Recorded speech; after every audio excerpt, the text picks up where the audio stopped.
आप सुन रहे हैं एक नई कहानी। शिव और गौरी की आगाज है मोहब्बत। कहते हैं बनारस सबसे प्राचीन शहर है जिसे स्वयं महादेव ने रचा था। यहाँ हर उम्र के व्यक्ति के लिए सुकून है, बड़े बूढ़ों के लिए आध्यात्मिक, बच्चों के लिए गंगा का घाट और नाव तो जवानों के लिए रमनत्या है। कहा जाता है कि यहाँ की हवाओं में भी इश्क बहता है। जो एक बार यहाँ आए तो महादेव का होके रह जाता है। इसे महादेव की नगरी कहते हैं। और रहती है इस नगरी में गौरी। गौरी मिश्रा 23 साल की गौरी ने अभी अभी अपनी पढ़ाई पूरी की है, जिसका सपना है दिल्ली जाकर सिंह ग्रुप ऑफ इंडस्ट्री में काम करना, अपने बुआ और फूफा जी का ख्याल रखना।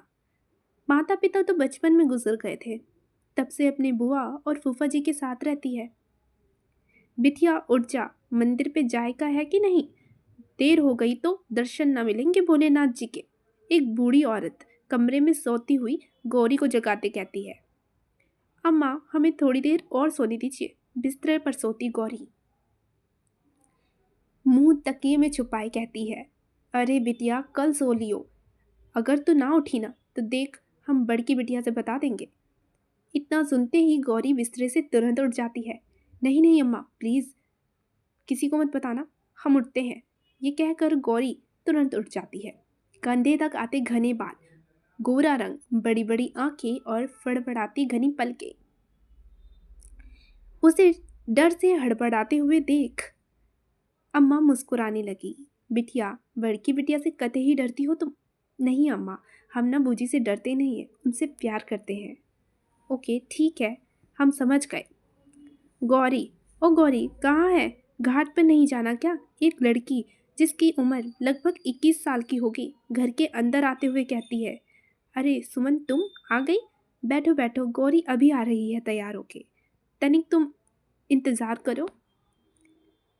ये सुमन है, गौरी की दोस्त। तभी गौरी अंदर आते हुए कहती है। सुमन, तुम आ गई? वाइट कलर का सूट पहन रखा था और कानों में सिल्वर कलर का इयररिंग्स, माथे पर सिल्वर कलर की बिंदी। बहुत प्यारी लग रही थी गौरी। आज तो ज़रूर कोई घायल हो जाएगा, सुमन ने उसकी नज़रें उतारते हुए कहा। चुप कर नौटंकी, गौरी ने उसकी सर पर हल्के से मारते हुए कहा। Okay okay. बूजी, फूफा जी कहाँ है? गौरी, वो तो अपने कमरे में होंगे बिटिया, जाओ मिल लो उनसे। नहीं नहीं बुआ जी, वो परेशान हो जाएंगे, हम जा रहे हैं, उन्हें बता दीजिएगा। ये कहकर गौरी वहाँ से चली जाती है। उसी समय दिल्ली अपनी चरम जलवायु के लिए मशहूर है।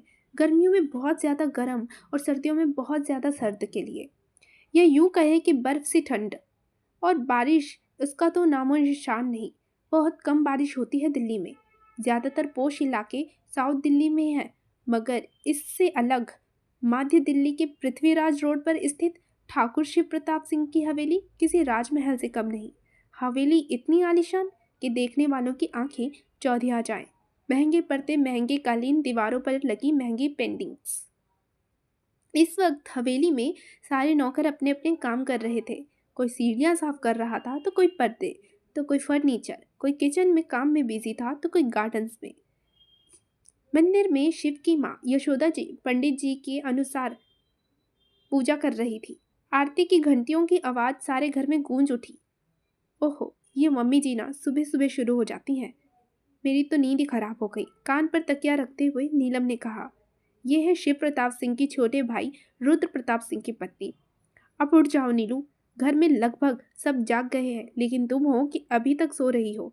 आईने में से ही नीलम को देख शिव का छोटा भाई रुद्र तैयार होते हुए बोलता है। रुद्र, प्लीज़ मुझे सोने दो, रात को बहुत देर से सोई थी। नीलम ने अलसाए हुए कहा।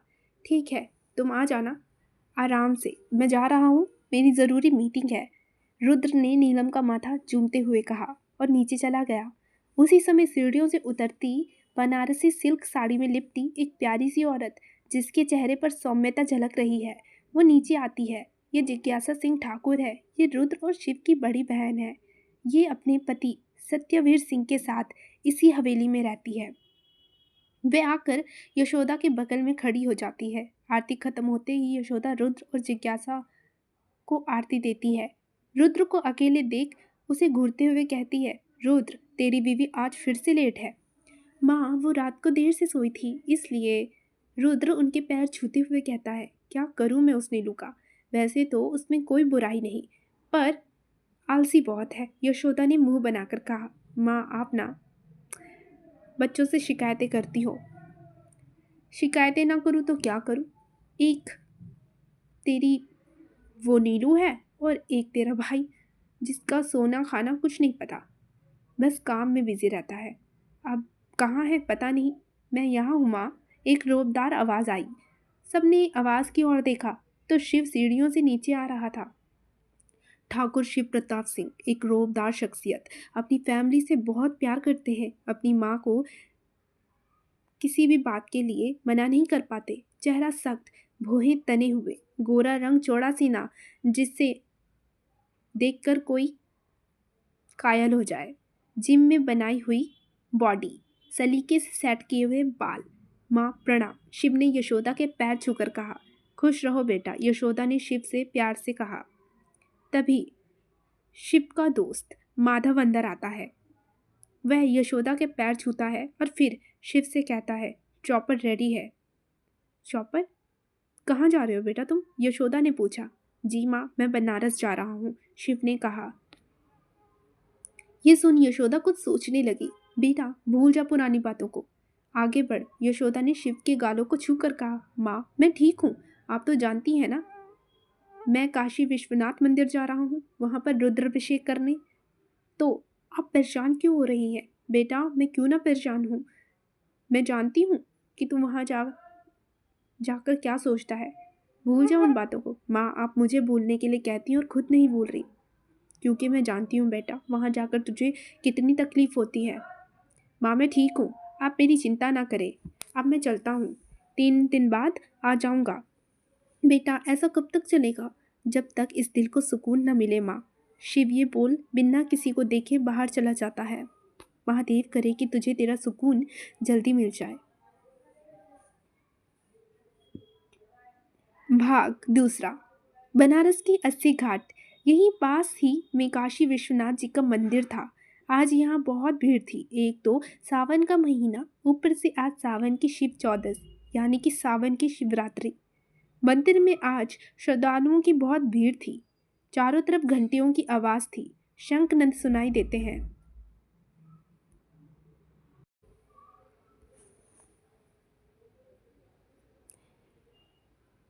ऐसा अलौकिक शक्ति हो जैसे यहाँ बस जाने को मन करता है। गौरी उस समय सुमन के साथ घाट पर पहुंच गई थी। उसी समय शिव भी अपने कुछ गार्ड्स के साथ सुरक्षा घेरे में घिरा घाट पर पहुंचा। उसकी गार्ड्स भीड़ को हटाते हुए आगे बढ़ते जा रहे थे और उन्हीं के बीच से शिव भी। गौरी जब ये देखती है तो सुमन को देखकर कहती है, लगता है कोई बड़ा हस्ती है जो इतनी सिक्योरिटी के साथ आया है। सुमन हाँ में सर हिलाती है। चल अब तू भी यहाँ से चल, नहीं तो बहुत देर हो जाएगी। गौरी जाने क्या सोचकर बार बार मुड़कर शिव को देख रही थी। न जाने क्या देखने की कोशिश में थी, मगर बार बार असफल हो रही थी। वह क्या देख रही है? चल जल्दी, नहीं तो भीड़ बढ़ जाएगी। वैसे भी उस वीआईपी के आने के बाद जगह कुछ खाली है, वरना तो अभी पैर रखने की जगह न होती। सुमन उसे खींचते हुए अपने साथ ले जाती है। गौरी बार बार पीछे मुड़कर देखती, फिर मुस्कुराती। कोई होगा, मैं क्या कर सकती हूँ। दूसरी ओर से गौरी जाकर गंगा मैया में डुबकी लगाती है। इधर शिव कमर में वाइट धोती बांधे गंगा मैया में डुबकी लगाता है। पहले डुबकी के बाद वह सूर्य को अर्घ देकर पूजा करता है, फिर से डुबकी लगाता है।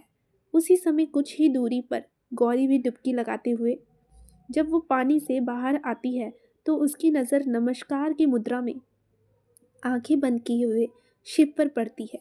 उसे देख गौरी मंत्रमुग्ध हो जाती है, जैसे साक्षात महादेव के दर्शन कर लिए हों। वो एकटक शिव को देखने लगती है। आसपास क्या हो रहा है उसे कोई सुध नहीं थी।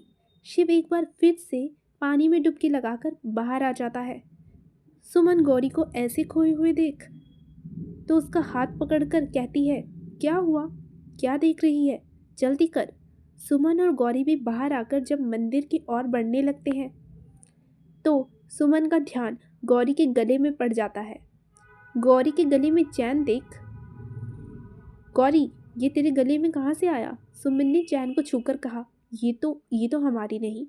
ये लगता है किसी की हमारे गले में आ गई।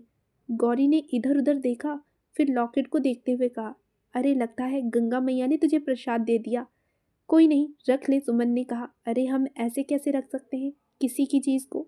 देख कर आते हैं कि ये किसकी है, किसकी कीमती चीज़ है ये हमारे पास आ गई जो। गौरी ने परेशान होते हुए कहा। अरे तू फालतू में चिंता कर रही है, हर एक से जाकर पूछेगी किसका है? ऐसे तो जिसका ना भी हुआ वो भी कहेगा कि ये मेरा है। मेरी माँ इसे गंगा मैया का प्रसाद समझकर रख ले, वरना सोच ये तुम्हारे ही गले में क्यों आता? आने को था तो हमारे गले में भी तो आ सकता था, सुमन ने गौरी से समझाते हुए कहा। ठीक है। मंदिर में आकर उसकी नज़र गर्भगृह में बैठे पूजा कर रहे शिव पर पड़ी। पंडित जी उससे पूजा करवा रहे थे। मंत्रों का उच्चारण इतना स्पष्ट था कि गौरी शिव में खो गई। अब शिव की पर्सनैलिटी कुछ ऐसी थी। सुमन ने उसे हल्के से झिझोड़ते हुए कहा, गौरी तू फिर से बार बार कहाँ खो जा रही है? गौरी जैसे अपने होश में आई और दर्शन करके सुमन के साथ बाहर आ गई। बाहर आते ही सुमन वो बार बार मुड़कर शिव को देखने की कोशिश करती। गौरी को वो ना दिखता। तू क्या बार बार पलट के देख रही है? सुमन ने कहा। चल यहाँ से। सुमन उसका हाथ पकड़ उसे मंदिर से बाहर ले आई। दोनों वहां से आकर घाट पर बैठ गए और बातें करने लगे। गौरी, तूने बूजी और फूफा जी से बात की, नौकरी की? नहीं, अभी नहीं की। उन्हें मनाना पड़ेगा, तुम्हें तो पता है ना, वो हमारे बिना नहीं रह सकते। अच्छा चल ठीक है, उनसे बात कर लेना। एक बात सुन, वहां जाकर किसी हैंडसम बंदे को पटाना, किसी लंगूर या बंदर वाली शक्ल को नहीं। किसी ऐसे इंसान के चक्कर में मत पड़ जाना। जी ठीक है, सुमन ने फनी सा फेस बनाकर कहा। पागल ना हो तो, गौरी ने कहा और उसके सिर पर मारकर कहा। दोनों खिलखिलाकर हंसने लगे। सुमन तो चुप हो गई, लेकिन गौरी जो एक बार शुरू हुई तो चुप ना हुई। उसकी हंसी की आवाज़ घाट पर गूंजने लगी। शिव ने जब उसकी हंसी सुनी तो उसके मन में अजीब सी हलचल हुई। वो जल्दी से सीढ़ियों से उतरने लगा और आवाज़ की दिशा में बढ़ने लगा। पीछे पीछे उसके गार्ड्स और माधव भी। शिव उसी हंसी की खनक से बेचैन हो रहा था। शिव गौरी तक पहुंचना चाहता था, तब तक उसके गार्ड्स ने उसे घेर लिया। वो गौरी तक ना पहुंच पाया। वो गौरी को सिर्फ देख सकता था, वो भी दूर से। व्हाइट सूट पर बैठी गौरी बस पीछे से ही देख पा रहा था। उसका गार्ड्स उसे घेर लेते हैं। क्या कर रहा है शिव? तू ऐसे कैसे भाग सकता है? माधव ने चिढ़ते हुए कहा। वो हंसी, वो मुझे जानी पहचानी लग रही है, शिव ने सोचते हुए कहा। क्या बोल रहा है? किसकी हंसी? कौन सी हंसी? माधव ने कहा। तो शिव ने बात बदलते हुए कहा, कुछ नहीं, हमें यहाँ से चलना चाहिए, बहुत देर हो रही है। ये कहकर शिव वहां से चला गया। भाग तीसरा। गौरी घाट से लौटकर घर आई। आंगन में ही उसके बूजी और फूफा जी मिल गए। दोनों बैठकर चाय पी रहे थे। बूजी ने अरुण मिश्रा, फूफा जी बैंक में मैनेजर हैं, और बुआ सुकन्या स्कूल टीचर। गौरी को देख उनके चेहरे पर मुस्कान आ गई। प्रणाम फूफा जी। प्रणाम बूजी। गौरी उन दोनों के पास आकर बोली। गौरी बेटा, आ गए तुम? घाट से दर्शन कर लिए? भीड़ तो नहीं थी? उसकी बूजी सुकन्या ने पूछा। जी बूजी, हम आ गए और दर्शन भी हो गए, अच्छे से हो गए। ये लीजिए प्रसाद। गौरी ने दोनों को प्रसाद दिया। हमेशा खुश रहो बेटा, जब तुम खुश रहोगी तो हम भी खुश रहेंगे, अरुण जी ने मुस्कुराते हुए बोला।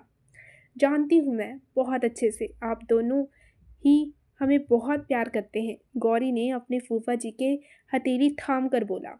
तुम्हारे सिवा कोई नहीं है हमारा, तुम पर ही तो अपना प्यार लुटाना है बेटा। समझ गई फूफा जी, आप लोगों के अलावा हमारा है भी कौन? आप दोनों ना होते तो हमें पता नहीं क्या होता हमारा। माँ बाप की कमी कभी आपने महसूस ना होने दी। शायद वो दोनों होते तो इतना प्यार तब भी ना करते। क्या बोल रही हो बेटा? तुम अनाथ नहीं हो, समझी? हम हैं तुम्हारे। अगर तुमने फिर से ये बात कही तो हम तुमसे बात नहीं करेंगे। ठीक है फूफा जी, माफ़ी चाहते हैं। ओके। लेकिन गौरी सुकन्या ने कहा, माँ, बूजी, मैं बना रही हूँ ना खाना, आज आप मेरे हाथ का खाना खाएंगी। वह वहाँ पर खाना बनाने चली गई।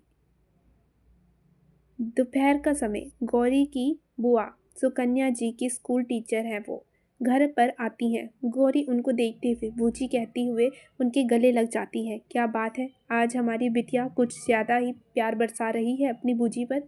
पहले सुबह का नाश्ता और अब इतने प्यार से मिल रही हो, सुकन्या ने कहा तो गौरी मुंह बनाते हुए बोली, क्या बुआ जी, आप भी ना जाइए, नहीं करती मैं आपसे बात। अरे बिटिया, तू इतना क्यों इसे छेड़ रही है, थक गई होगी, ला खाना खा ले पहले।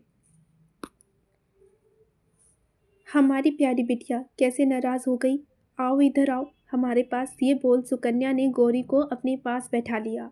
गौरी मुस्कुराते हुए फिर से उनके गले लग गई।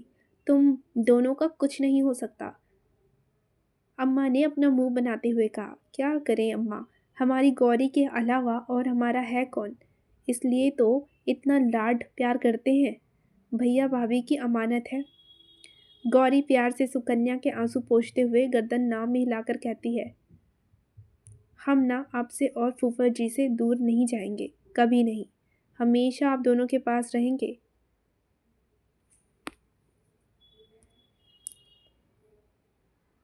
भाग 4। शाम को गंगा आरती के समय गौरी अपनी फूफा जी और बुआ जी के साथ घाट पर आ गई। उनके साथ सुमन भी थी। गौरी की आंखें ना चाहते हुए भी शिव को खोज रही थी, जिसका एहसास उसे खुद नहीं था। इस समय बहुत भीड़ थी। घाट पर लोग दूर दूर से गंगा आरती के लिए आए थे। गौरी अपने परिवार सहित आई थी। वह शिव भी उसी समय अपने लोगों के साथ घाट पर पहुंचा। वहां कदम रखते ही शिव को अजनबी सा एहसास हुआ। वो रुका और अपनी नज़रें घुमाकर चारों ओर देखने लगा, जैसे किसी को खोज रहा हो। माधव ने उसे ऐसे देखा तो उसकी बाजू को छूकर कहा, क्या देख रहा है? कुछ नहीं, कुछ नहीं, चल, इतना बोल शिव आगे बढ़ गया। आरती के बाद भीड़ छूटने लगी। गौरी और सुमन वहीं घाट पर बैठ गए। क्या हुआ, तुम दोनों यहाँ क्यों बैठे हो? सुकन्या बोली। अरे आप और फूफा जी भी बैठिए, देखिए ना कितना अच्छा लग रहा है यहाँ पे, गौरी ने बोला। गौरी सुकन्या ने कुछ कहना चाहा, तभी अरुण जी ने रोका। रहने दो, इन्हें बैठने दो यहाँ पर, हम तब तक घूम कर आते हैं। हाँ हाँ, आप लोग टहल कर आइए, हम आपको यहीं मिलेंगे, गौरी ने कहा। अरुण जी और सुकन्या दूसरे ओर टहलने चले गए। वहीं कुछ ही दूरी पर शिव भी गंगा की बहती धारा को देखने लगा। तभी गौरी उठकर सुमन से बोली, सुमन, हम दिया लेकर आते हैं। गौरी जाकर दिया वाले लेकर आ गई। दिया जलाकर गंगा में प्रवाहित कर दिया। ठीक उसी समय शिव ने भी अपने दिया गंगे में प्रवाहित किए और अपने हाथ जोड़ लिए। शिव ने मन में कहा, आज से पहले इस जगह मुझे ऐसा एहसास कभी नहीं हुआ। महादेव, ऐसा लग रहा है कि यहाँ की हवाओं में कुछ है, जैसे कोई संदेश मेरे कान में सुन रहा हो, जैसे मेरा कोई कीमती सामान यहाँ आकर मुझे मिल गया हो, जिसकी मुझे बरसों से प्रतीक्षा है। ये क्या है महादेव? तभी किसी की आवाज़ वहाँ गूंजी, जिसकी तुम बरसों से प्रतीक्षा कर रहे हो, उसके मिलने का समय आ गया है। भोलेनाथ पर विश्वास रखो, तुम्हारी प्रतीक्षा खत्म हो जाएगी। शिव ने जब चौंक कर आवाज़ की दिशा में देखा तो उससे कुछ दूरी पर खड़े एक साधु बाबा शिव को देखकर मुस्कुरा रहे थे। शिव ने उनके पास आकर प्रणाम किया तो उन्होंने उसे आशीर्वाद देते हुए कहा, अब समय आ गया है उससे मिलने का, उसे तेरे भाग्य में महादेव ने स्वयं लिखा है। हाँ, देर लगी, परंतु इस बार वो तुझे अवश्य मिलेगी। शिव को उनकी बातें कुछ समझ नहीं आई, मगर वो मुस्कुराकर वापस जाने लगा। साधु महाराज जी ने पहले शिव को देखा, फिर दूर बैठी गौरी को। भोलेनाथ की लीला भोलेनाथ ही जाने, ये बोल वो वहाँ घाट पर बैठ गए। गंगा की लहरों को देखने लगे और इन्हीं लहरों पर दूर कहीं शिव और गौरी की प्रज्वलित दिए आपस में मिलकर एक ही दिशा में साथ साथ बहने लगे। गौरी घाट पर बैठे बैठे शिव के बारे में सोच रही थी। बस एक बार उनसे मिलवा दीजिए महादेव, वो मन ही मन बोली। फिर अपनी ही कही बातों पर आश्चर्य जताते हुए कहा बोली, हम महादेव से ऐसी प्रार्थना क्यों कर रहे हैं? उनसे अपना सिर झटक कर वहां से चली गई। कुछ ही देर में अरुण जी भी और सुकन्या जी भी आ गए। अब घर चले लड़कियों, सुकन्या बोली। गौरी सुमन की ओर देखने लगी। सुमन ने गौरी को कोहनी मारी और कुछ इशारा किया तो गौरी ने हाँ में गर्दन हिला दी और सुकन्या और अरुण जी की ओर देख बोली, फूफा जी, बुआ जी, आप दोनों से कुछ कहना है। बेटा, तुम जानती हो ना, तुम हमसे कभी भी कुछ भी पूछ सकती हो, तो पूछने की क्या ज़रूरत है? बोलो, क्या बोलना है? इस पर गौरी ने एक बार फिर से सुमन को देखा। सुकन्या और अरुण गौरी को देख रहे थे। नहीं फूफा जी, मैं जानती हूँ कि मैं कुछ भी पूछ सकती हूँ, लेकिन इस बार आपसे कुछ मांगना है, गौरी ने झिझकते हुए कहा। क्या मांगना है? सुकन्या बोली। बताते हैं, लेकिन पहले आप दोनों गंगा मैया की सौगंध खाकर कहो कि आप हमें मना नहीं करेंगे। ऐसे भी क्या मांगना है बेटा? क्या कभी किसी चीज़ के लिए मना किया है तुम्हें आज तक? अरुण जी बोले। मैं जानती हूँ फूफा जी, आप दोनों ने कभी किसी चीज़ के लिए नहीं रोका, लेकिन फिर भी प्लीज़। गौरी ने सुकन्या और अरुण जी की हथेली को थाम कर कहा। अच्छा ठीक है, गंगा मैया की सौगंध, आप जो बोलेंगी हम देंगे। अब बोलो क्या चाहिए? अरुण जी ने बोला। ये आप क्या कर रहे हैं? बिना सोचे समझे सौगंध ले ली। पहले पूछ तो लीजिए क्या चाहिए इसे? सुकन्या बोली। कोई बात नहीं, हम देखना चाहते हैं कि हमारी बच्ची की उदासी की वजह क्या है। जो चाहिए वो मिलेगा उसे, अरुण जी बोले। फिर गौरी की ओर देखने लगे। जो मांगना है मांगो बेटा। इस बार गौरी बहुत खुश हुई, मगर अगले ही पल थोड़ी नर्वस होकर बोली, बुआ जी, फूफा जी, वो हमें ना एक बहुत अच्छी नौकरी मिली है दिल्ली में, तो आपकी परमिशन चाहिए दिल्ली जाने के लिए। ये सुन सुकन्या और अरुण एक दूसरे को हैरानी से देख रहे थे। फिर गौरी को देख थोड़ा नाराज़ होते हुए कहा, गौरी, ये तो आपने चीटिंग की है हमारे साथ, गलत है बेटा। बूजी देखिए, आप फूफा जी ने गंगा मैया की सौगंध खाई है, आप लोगों को मानना होगा, गौरी ने मासूमियत से कहा। लेकिन बेटा, नौकरी इतनी दूर दूसरे शहर में, और तुमने इंटरव्यू कब दिया और हमें बताया क्यों नहीं? अरुण जी बोले। अरे अंकल, इसका तो कॉलेज कैंपस में ही सिलेक्शन हो गया था। ये तो बहुत लकी है जिसे कंपनी में काम करने का सपना पूरा हो रहा है, सुमन बोली। लेकिन सुकन्या बोलना चाहा, तभी गौरी ने अपने फूफा जी की हथेली थामी और बहुत प्यार से और उदासी से बोली, फूफा जी, अगर आप दोनों नहीं चाहते तो हम नहीं जाएंगे। हम कसम वापस लेने के लिए भी गंगा मैया में डुबकी लगाकर उनसे माफ़ी मांग लेंगे। लेकिन फूफा जी, आप ही सोचिए, अगर हम नौकरी करेंगे, अपने पैरों पर खड़े रहेंगे, तो क्या हमारे लिए अच्छा नहीं होगा? बूजी भी तो टीचर हैं, स्कूल में पढ़ाती हैं। उसी तरह से कंपनी में नौकरी करना हमारा सपना है फूफा जी। गौरी की बातों को सुन और नौकरी की बात सुन, बहुत दूसरे बातों को सोच। दूसरे शहर में घर से दूर जाकर रहने की, दिल्ली जैसे शहर में तुम अकेली कैसे रहोगी? सुकन्या बोली। अरे बूजी, गौरी अकेले नहीं, हमने भी अप्लाई कर दिया है, हमारा भी कॉल लेटर आ गया है, हम यकीन से बोल सकते हैं हम भी वहाँ जाएंगे। अच्छा, तुम दोनों ने ये सब पहले से ही तय कर रखा था? सुकन्या उसका कान पकड़कर बोली। आह बुआ जी, छोड़िए, दर्द हो रहा है। सुमन अपना कान छुड़ाते हुए बोली। अरुण और गौरी मुस्कुराते हुए उन्हें देखने लगे। सुकन्या ने अरुण जी की ओर देखा। उन्होंने हाँ में गर्दन हिलाकर इशारा किया। लेकिन जाने क्यों मेरा मन नहीं मान रहा गौरी को वहाँ भेजने का, सुमन सोचते हुए बोली। बुआ जी, अरे अब हम बड़े हो गए हैं, हम अपने पैरों में खड़े हो चुके हैं, प्लीज़ आप दोनों हमें खुशी खुशी जाने दीजिए। और किस बात से घबरा रहे हैं? भूल गई गौरी क्या है? गौरी को शहरों से नहीं, बल्कि उन शहरों वालों को गौरी से डरना चाहिए। तूफान है हमारी गौरी, मजाल है जो कोई इससे आगे टिक जाए। अब तो दिल्ली शहर की खैर नहीं, सुमन चहकते हुए बोली। कहो तो सुमन ठीक रही है, और अब हम कर भी क्या सकते हैं? अपने हमें अपनी मीठी मीठी बातों के जाल में फंसा जो लिया है। अरुण ने गहरी सांस भरकर मुस्कुराते हुए कहा। गौरी और सुमन तो खुशी से उछल पड़ी और गौरी सीधा अरुण जी के गले लग गई। अरुण जी प्यार से उसका सर सहलाने लगे। सुकन्या और सुमन भी मुस्कुराते हुए दोनों को देखने लगे।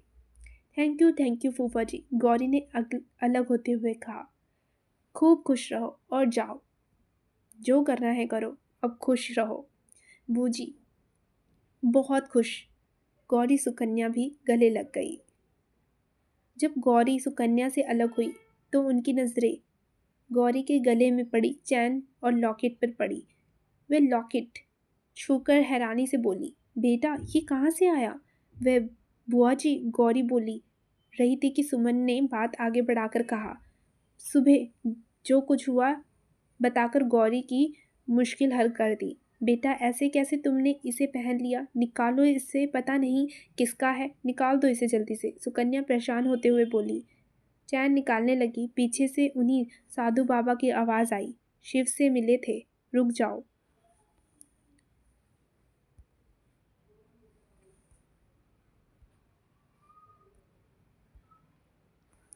भाग 5। सुकन्या गौरी के गले में पड़ी चैन को देख थोड़ा घबराते हुए बोली, जल्दी जल्दी चैन निकालो। तभी किसी की आवाज़ आई, रुक जाओ, इसे मत निकालो, पहने रखो। ये सुन सुकन्या के हाथ रुक गए। सबने पलटकर आवाज़ की दिशा में देखा तो वहाँ एक साधु बाबा खड़े थे जो शिव से मिले थे। अरुण और सुमन भी हैरानी से साधु बाबा को देखने लगे। साधु बाबा गौरी के पास आकर बोले, इससे तुम्हारा भाग्य जुड़ा है पुत्री, इसे कभी अपने गले से मत निकालना। ये कह महादेव की इच्छा है, किसी के बरसों की प्रतीक्षा और धैर्य है। महादेव ने स्वयं तुम्हें इससे जोड़ा है, इसे कभी मत निकालना।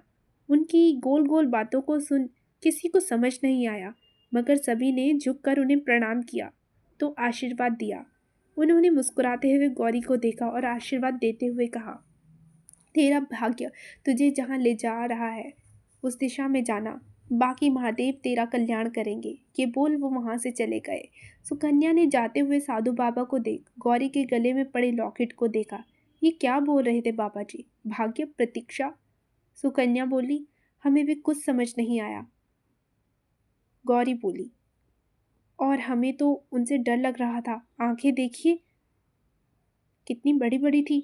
सुमन बोली, सुमन बेटा ऐसा नहीं बोलते, ये बनारस है, यहाँ भगवान अवधूत की धुनी में सैकड़ों संत ऐसे रम जाते हैं कि उन्हें अपना होश नहीं रहता। फिर तो यहाँ संत महात्मा की कमी थोड़ी है। अरुण बोले, जी अंकल सॉरी, अब से नहीं बोलेंगे। सुमन सिर झुकाकर बोली, ठीक है। अब यहाँ से अरुण जी बोले। चारों घाट से बाहर आए। उसी समय गौरी की नज़र गाड़ी पर बैठे शिव पर पड़ी। ना चाहते हुए भी उसके होठों पर प्यारी सी मुस्कान आ गई। उसने मंदिर की ओर देखकर शिव जी की और देखा और शिव की जाती गाड़ी को देखने लगी। क्या देख रही है? सुमन ने पूछा। कुछ नहीं, चलो। बुआ जी और फूफा जी के आगे निकल गए हैं, गौरी ने कहा और आगे बढ़ गई। रात में गौरी अपने कमरे में सो रही थी। सुकन्या गौरी के कमरे में आती है। वह गौरी के गले में पड़े चैन और लॉकेट को ध्यान से देखते हुए मन में सोचती है, ये लॉकेट मुझे जाना पहचाना क्यों लग रहा है? ऐसा लग रहा है जैसे किसी के खानदानी लॉकेट है। अगर मैं गलत नहीं हूँ तो क्या ये उनका नहीं? नहीं नहीं, ऐसा नहीं हो सकता। आखिर उनका गौरी से दूर दूर तक कोई वास्ता नहीं। और लॉकेट का क्या, ऐसे तो कोई भी बनवा सकता है। मैं ज़्यादा सोच रही हूँ।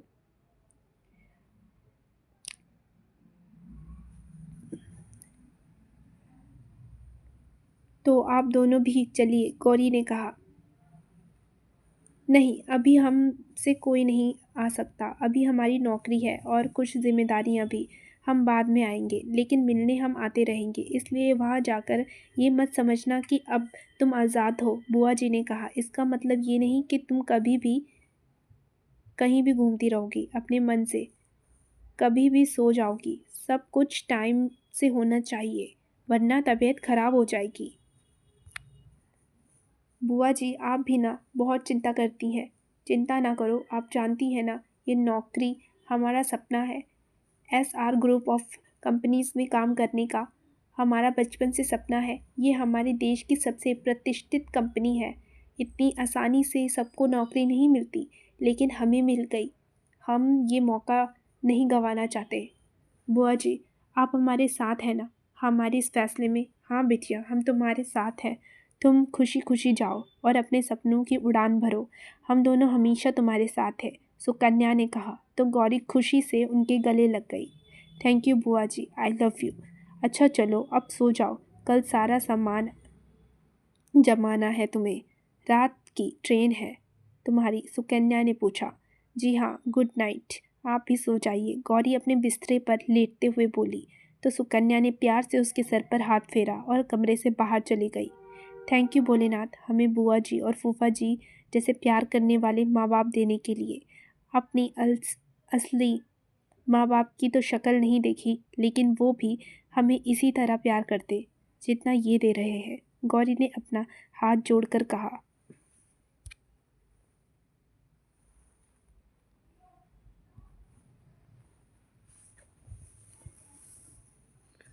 सुबह के 5 बज रहे थे। मंदिरों में घंटियों की आवाज़ आ रही थी, शंखनाद गूंज रहे थे। ऐसा लग रहा था जैसे सुबह के मंगल बोल में सारा वर्तमान शिव की भक्ति से लीन है। उसी समय शिव अपने होटल से बाहर आया। माधव उसे गाड़ी के पास ही मिल जाता है। शिव, इतनी सुबह सुबह कहाँ जा रहे हो? माधव ने गाड़ी का गेट खोलते हुए कहा।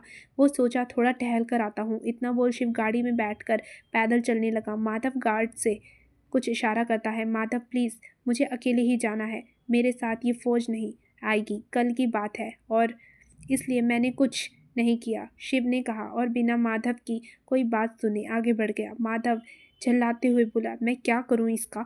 यहाँ आकर तो मेरी बिल्कुल भी नहीं सुनता, लेकिन मुझे तो अपना काम करना ही है। माधव ने अपना सिर झटका और गार्ड्स को इशारा कर दिया। गार्ड्स शिव के पीछे पीछे छिपकर आने लगते हैं। माधव भी उनके पीछे पीछे आता है। शिव टहलते टहलते घाट पर आ जाता है। घाट पर आकर वह गंगा को बहते हुए पानी को देखने लगता है। कल कल बहती गंगा जैसे कोई मधुर संगीत सुना रही हो। वो अपने दोनों हाथ जेब में डालकर खड़ा हो जाता है। तभी उसके कानों में हंसी की आवाज़ गूंजी। उसने तुरंत नजरें घुमाकर इधर उधर देखा। आसपास कोई नहीं था। यही तो सुनी थी ना हंसी, बहुत जानी पहचानी थी। वो कौन थी? शिव पानी की ओर देखकर मन में कहा। गौरी भी इस समय मंदिर में भोलेनाथ के दर्शन करके घाट की ओर ही आ रही थी। हल्की हल्की ठंडे पानी बह रहा था। गौरी अपनी दोनों हथेलियों में आपस में रगड़ते हुए जल्दी जल्दी सीढ़ियां उतरने लगी। शिव इस समय सीढ़ियों पर खड़ा था। सीढ़ियां गीली होने की वजह से आखिरी सीढ़ी तक आते आते उसका पैर फिसलता है और उसके मुंह से एक हल्की सी चीख निकली। वो पानी में गिरने ही वाली होती है कि किन्हीं दो मजबूत बाजुओं ने उसे थाम लिया, जो शिव की थी। उसी समय मंदिर में जोर जोर से शंखनाद हुए। ऐसा लग रहा था कि मानो प्रकृति इनकी प्रथम मिलन का उत्सव मना रही हो। गौरी ने घबरा कर अपनी आंखें बंद कर रखी थी। शिव एकटक उसके चेहरे को देख रहा था। जब गौरी को एहसास होता है कि किसी ने उसे थाम रखा है, तो धीरे धीरे अपनी आंखें खोल देखती है। जिसने उसे अपनी बाहों में थामा है वह शिव है, जो उसे ही देख रहा था। गौरी भी अब एकटक उसकी आंखों में देखने लग जाती है। दोनों की नज़रें पहली बार आपस में टकराती हैं और दोनों सब कुछ भूल एक दूसरे को देखने लगते हैं। ये तो वही है जो कल गंगा मैया में डुबकी लगाते समय मिले थे। आज भी गौरी को शिव की भीगी हुई छवि याद आती है। ये उसका दिल जोर से धड़कने लगा। शिव भी उसकी आंखों में देख रहा था। उसकी बड़ी बड़ी भूरी आंखें, उस पर घनी पलकें। शिव जैसे खो सा गया, मगर अगले ही पल शिव के मन में कुछ पुरानी तस्वीरें आई। शिव तुरंत अपने होश में आया। गौरी को ऐसे खुद को एकटक देखता पाकर शिव को बहुत गुस्सा आया और गुस्से से बोला, मिस, अगर आपका मुझे घूरना हो गया हो तो सीधी खड़ी हो जाइए। ये सुन गौरी की आंखें बड़ी बड़ी हो गई। अगले ही पल उसे ख्याल आया कि वह शिव की बाहों में है।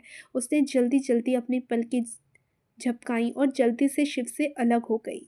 सीढ़ियां चढ़ ऊपर जाने लगी, मगर कुछ सीढ़ी ऊपर जाकर पलटकर शिव को देखकर बोली, जी सुनिए। शिव ने उसकी ओर देखा। जी धन्यवाद, गौरी धीरे से कहती है।